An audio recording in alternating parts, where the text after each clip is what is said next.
And here we go. Hi guys, in Saban 2200, and today I'm going to play a playing game and show you how 2200 thinks. What can I do now? I try to play a lot of stuff, but let's take with d4 this time. Last time I played knight on f3 and d4, let's play e4. I'm an e4 player, so this poor guy is not so lucky. I would say 1500. Let's see if he's cheating. I really love that. Cheaters don't play 1510, there is no way. He plays the French. Against the French we can play a ton of stuff, so I'm wondering if I actually want to play something different, because I usually go for the Tarrasch. Let me think if I want to go for something different. Okay, let's play knight on f3. I have an idea. And now we push. Now he's supposed to play c5 as a French player. Okay, perfect. And now we can play this before. This is the wing gambit. Looks stupid, look like it doesn't make any sense. In reality it is really strong, and I'll tell you something, I still struggle playing against it. So I don't think the 1500 is going to have an easy time playing against the wing gambit. What is the point? Well, first of all, this pawn is under attack. You probably have to take this free pawn. It is kinda free. If you don't do that, I guess I can just take and punish you pretty fast, because we played the b pawn for the c pawn, which is definitely better than for me. But not only that, at the point I could take a ton of space in the center, and you won't have the move c5 in order to, create some problem for me. Yeah, the wing gambit is crazy. I suggest you to learn it if you like gambits. And even if black knows what to do, it gets a really difficult position, man. I mean, I should study it better. I get it, but the position you get is still difficult. Right, my opponent decided not to take. He's scared. But listen, man, I guess the point was to take if my opponent decided not to do that. Otherwise, this doesn't make any sense. I mean, taking looks really juicy for me. And also, I'll tell you something, I still have pretty similar ideas to the normal wing gambit. The fact is that, let's say, usually you take and I want to gambit this pawn too. If you take this pawn, you lose. I wouldn't suggest to take this pawn. So let's say you take with the knight, we take back. What to do at this point? My idea is to take, and I think it is probably the only good idea. I don't really want to push. Yes, I'm going to take. What is the point? I'm going to develop an opponent. I'm going to develop a piece for my opponent. Well, okay, the bishop is developed. The fact is that now you take d4 in the face. You need to move the bishop once again. Giving a check, it is a bad move. I play c3. I just consolidate even more. So you have to go back. And if you think you are going to castle, I'm going to play bishop a3, so you won't.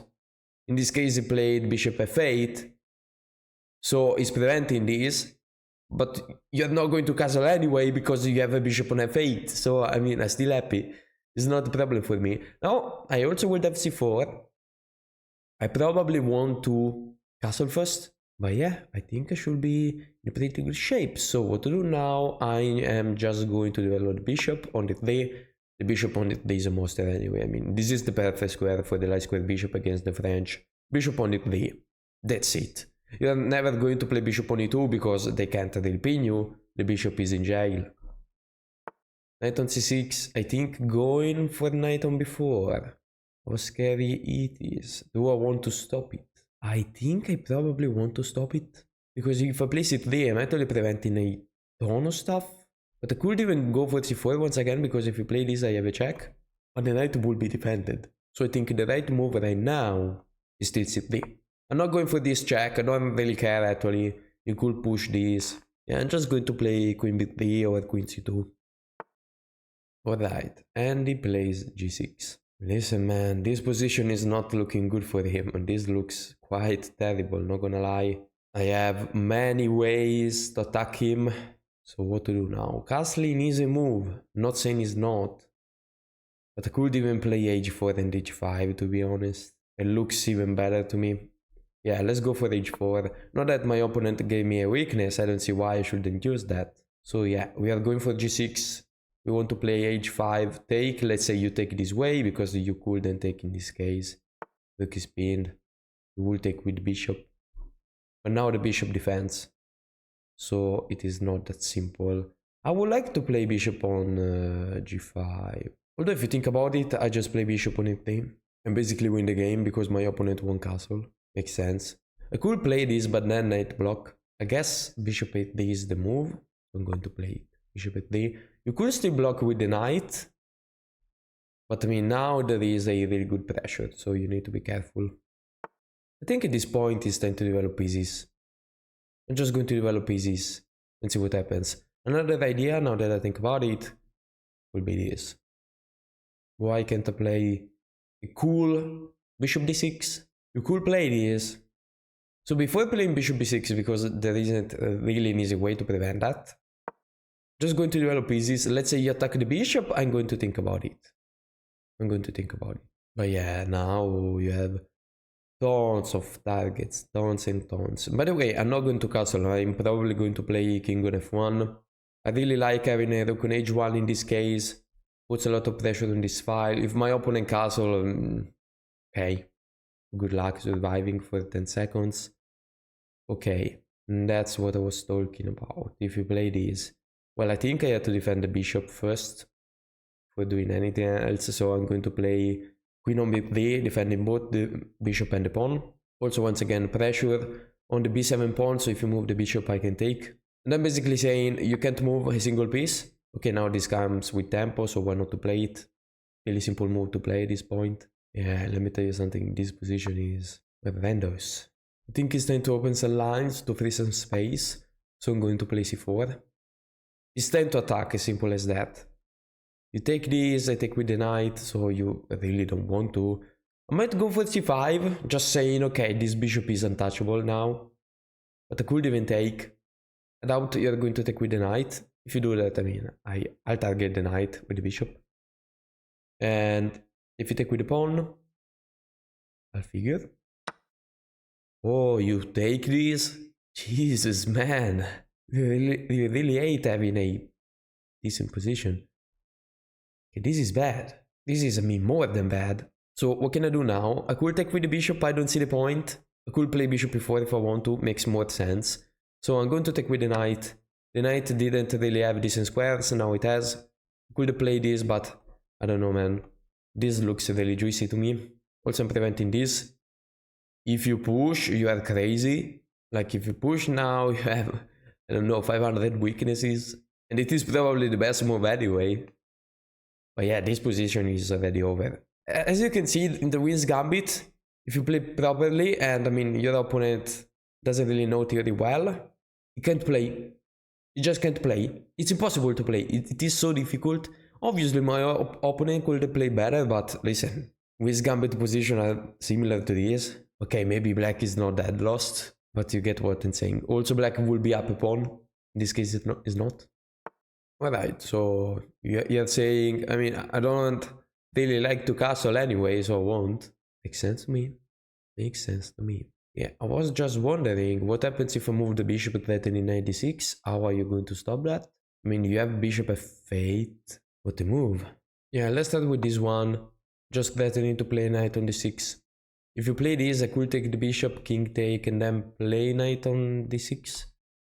I could even play knight on d6 right away. So bishop take and knight take, which is probably better. You want to move the king.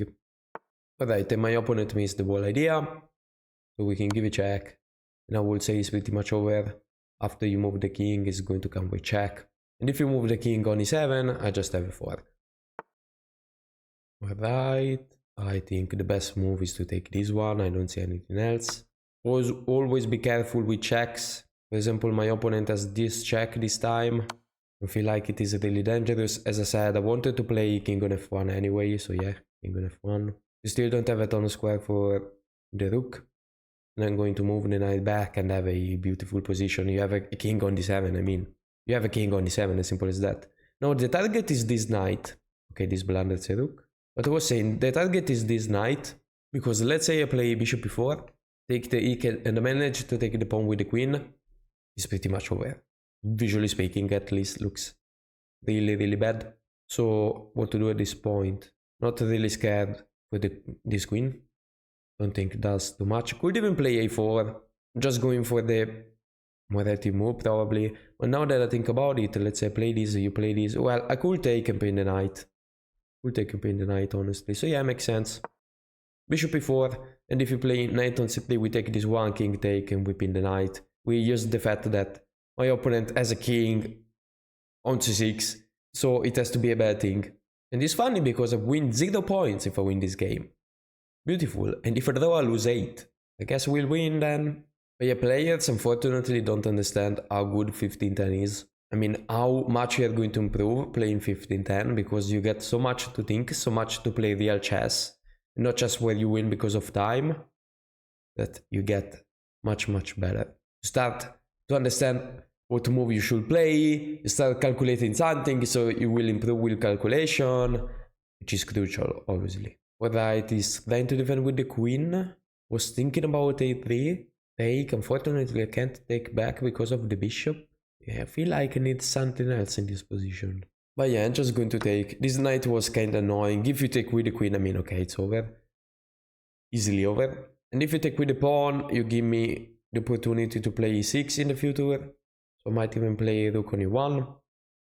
This pawn is really weak, so you need to be careful with your queen. Yeah, I took with the queen, and now we played without even thinking. And now, I mean, you can resign, man. You can resign. I'm happy. Winning amount of material. It's not quite a lot, but obviously it easily wins. So what to do now? I think I'm going to play king on e2.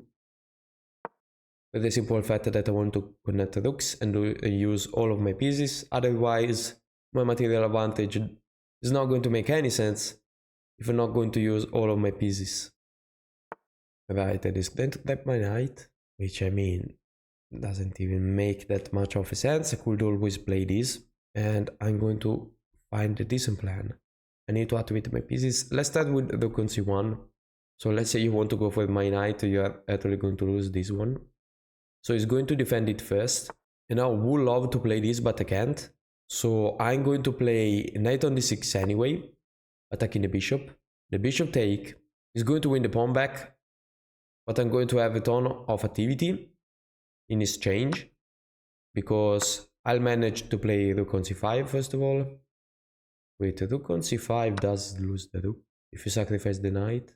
You are right. So I guess I'm going to play something else first. Still, I have a ton of open lines, which makes sense to me. Rook e1, if you want to play rooks, go for it. Once again, I want to play as many pieces as possible. I'm up in exchange. And also my opponent is the one with a ton of weaknesses. These are terrible pawns. So I really want to play everything and win the endgame. If he's not going to play this, I'm going to play king on d3 anyway.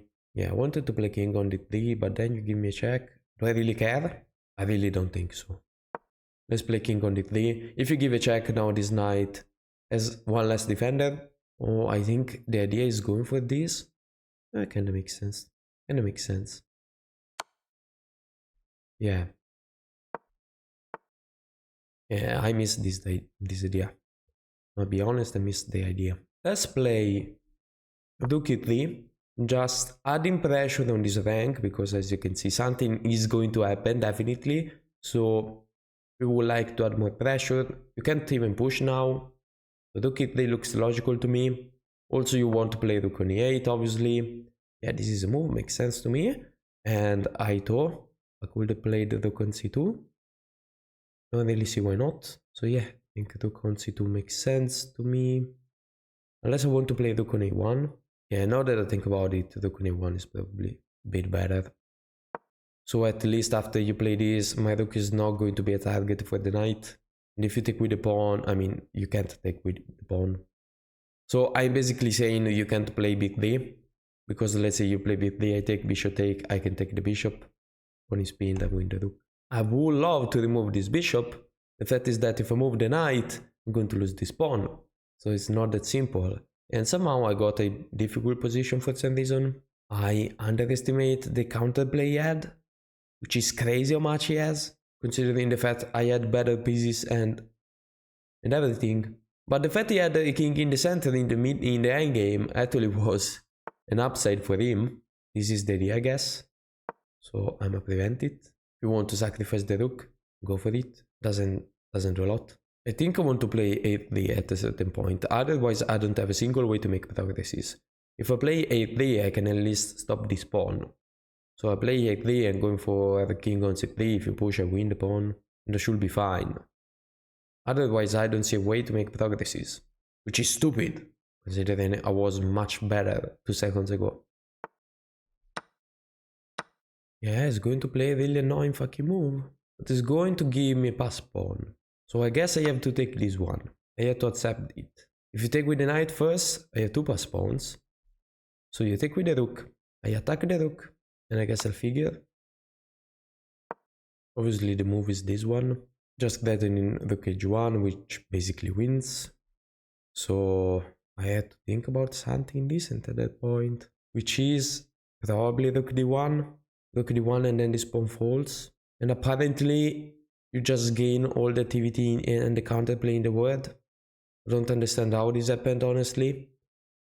I couldn't stop it. I genuinely don't see a way to stop this. Like, how I should stop this? Honestly, I can't stop the pawns. I'm just really surprised by this. Like, how on earth was this possible?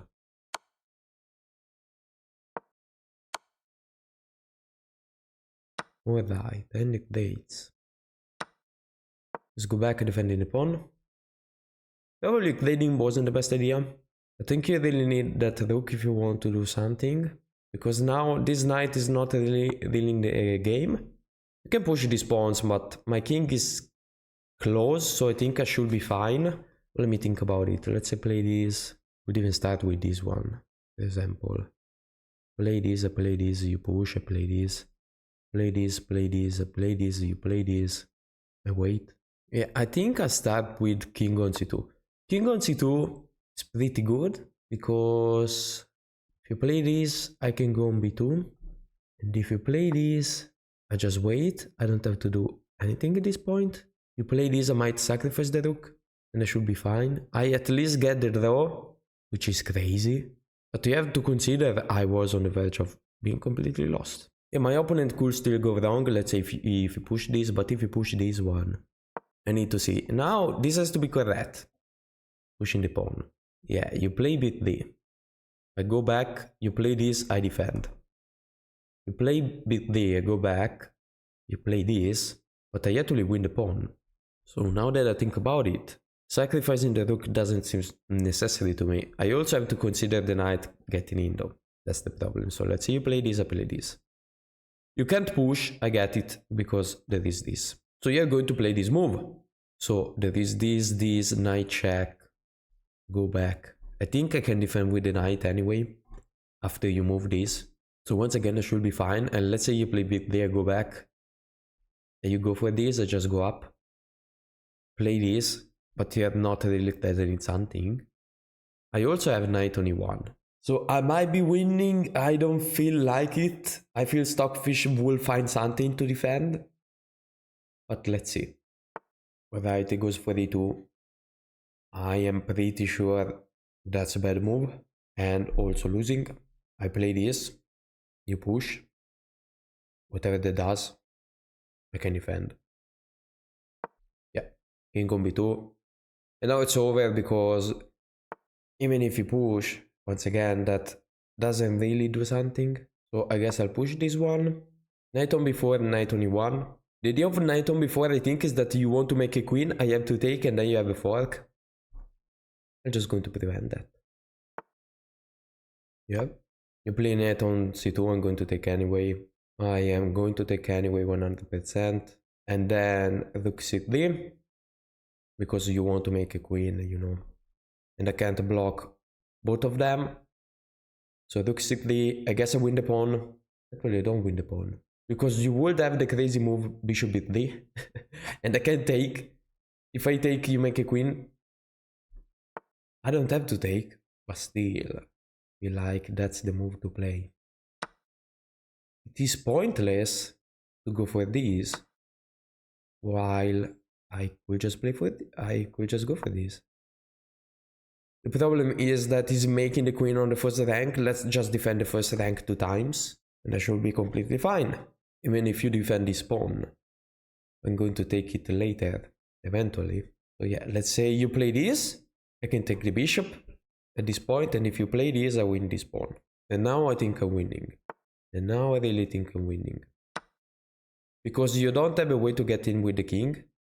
Unless you play this. But anyway, I think I have this move.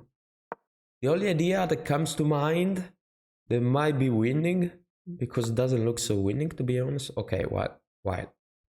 Well, in this case might be pretty easy to win, but still I'm not sure. Let's say I go for this pawn. Let's see if this is winning. I go for this pawn. Let's say he moves the bishop. I take. Bishop take. The king has to go for this one. I'm going up. Goes for this one. I play this. He take. I play this. Goes back. I play this. You can't reach this square. You have to go there. I play this. I reach these squares, which is the winning condition. So I think this is the winning plan. Let's start with the rook on e2. Rook on e2 is important, not rook on c1, because the rook on c1 allows this. Rook on e2. If you want to move the king, is even better for me, because it is just farther from this one. And if you move the bishop, I win the pawn. While moves the bishop, as I said, we can win this. And it is winning for us. Perfect. Okay. We did it. Thank God. So play this. Let's say you go up. Still have this one and the win.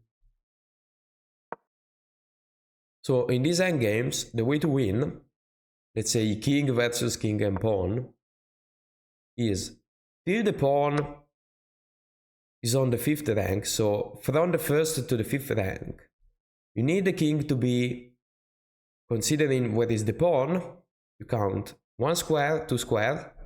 So you count this square, up 1 and 2 squares. So let's say if it is on the 4, on the 6, you count also the right square at this point and the left square. The king has to be on 1 on this 3. If you manage to be on 1 of this 3 with the pawn in this positioning, you win. So let's say there was a pawn on the 3. You count 1, 2 squares. You count these. 1 to the left, 1 to the right has to be on these squares. As simple as that. So whatever he does right now, I'm going to reach this one and I'm going to win. Okay, let's say he plays this, I'm going to reach this one maybe. Yeah, but even this one. I mean, everything wins. So the way to know it wins, it has to win, it is if you reach one of these squares. And the difference from the 6th to the 7th rank, we don't count the 8 because, I mean, it will be a queen, is that it can be not only on these squares, for example, but also on this 3. So let's say the pawn is on d6, my king could be on all this rectangle. As simple as that. I mean, if it is on the 7th rank, okay, it has to be this one. So if we only count the 6th rank, let's say the pawn is on g6, all of this rectangle is fine to win. Okay, this is the way to win. We reach one of these 3. So this is pretty simple. This is the only square, the only reachable square. So this is the way to do that. And it should be pretty easy to win. Now, if you push, we push the pawn. You play this, you shield, you play this, and we get to the opposition. In this case, we could even push, but probably is better to get to the position. So let's say I play this, you play this, I play this, you play this, I push. Yeah, that's it. Just shielding the pawn. You have nothing time to take it, obviously. Yeah, we get to the position. Play this, I push, and GG. Alright, what a game. I guess it was terrible, man. Okay, so let's see the analysis. Alright, 80% accuracy. In fact, I'm not really proud of this game. It is, I mean, it was going pretty well and then it slipped pretty badly. Pretty badly. So let's check the analysis. So I play the Queen's Gambit. This is bad because you take. Okay, makes sense. And now we play d4. This is already +1. Bishop d3 makes sense, best move. And now c3 also makes sense, just preventing these. All good moves. Yeah, g6 is a mistake. It is really weakening, and we can counter that with h4. And now, okay, h5 was a move. Don't really understand why. Let's say you play this. Oh, that is h6. Oh, I missed h6. Okay, I was like, he plays this and what, and not doing anything. Take. The bishop defends the rook, but there is h6. Okay, so bishop e3. I mean, still much better, obviously. Still h5, but I just missed that idea. Queen b3 defending everything makes sense. Still h5. And as I said, this positionally was lost, which is true. Positionally is lost. You play this, now knight d6 obviously was completely winning. I really don't know how I messed this up. Well, honestly, I missed this check. I saw it 1 second later. I should have castled, apparently. But I decided to take. He's still completely winning. Yeah, obviously we take the rook. Yeah, clearing queens probably. No, okay, clearing queens was fine. I wondered what was my mistake at this point, because everything slipped so badly. So this was a mistake, a terrible mistake apparently. I shouldn't have gone for this. I just didn't understand how much counterplay it was going to get, which is crazy. Like a crazy amount of counterplay. Still, if you look at this and you think take, king take, you move this, the rook comes. This is pretty weak. Looks really good for me. I have a 3 on 2. The exchange. Apparently it's not. Because you push this, you move this. You push these pawns. Bishop on a crazy good square, blocking the rook and everything. Yeah. I just didn't understand anything about this position. Yeah, and they played such great moves. I mean, yeah, this is really logical to play, obviously. And now apparently the move is rook on e1, going for the counterplay. You shouldn't be too passive. I just missed it. Yeah, this is losing. What else? What else was I supposed to do? Rook on h1. This is still coming anyway. Yeah, shut up, stockfish. I mean, I play rook on h1. This comes. I lose this and I lose this. Equal. Okay, I guess it's equal. I guess I had a bit of, counterplay, and the point is that if he plays this, I think I can defend. So that's why it was like, I don't think he should have played it. I really don't think. He should have taken this probably, even with the bishop too. And now you have a rook supporting your pawn. But if you played, you just remove a really good piece you had to a piece that was really bad for me.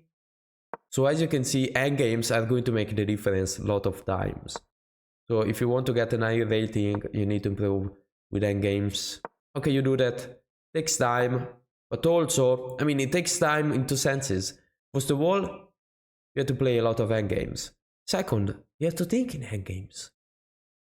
Because I know you guys, you're going to say, I can't play endgames, they are so difficult. Now watch your game. You throw about 10 seconds in the 50 move endgame. I wonder why it's difficult to play it. You had to spend a lot of time in the endgame. People really underestimate it. It's the most important part probably of the game. So you need to invest most of the time on it probably. And in the opening. In the middle game maybe a bit less, I would say. I don't know, man. It depends on your style probably. Okay, so knight take makes sense, and now rook e1, and this is winning. I wasn't sure it was, but if you think about it, we can give the rook for the bishop and the pawn, and we are winning just for one tempo, one single tempo, made this possible to win. Otherwise, the king would reach one of these squares.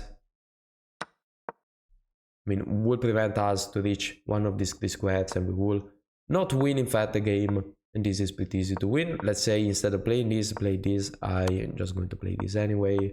Keep shielding, you move, I really don't care, I make a queen. As simple as that. So that's it for today guys. I hope you enjoyed the video, and if you did that, please leave a like and subscribe, and I'm going to see you soon with the next video.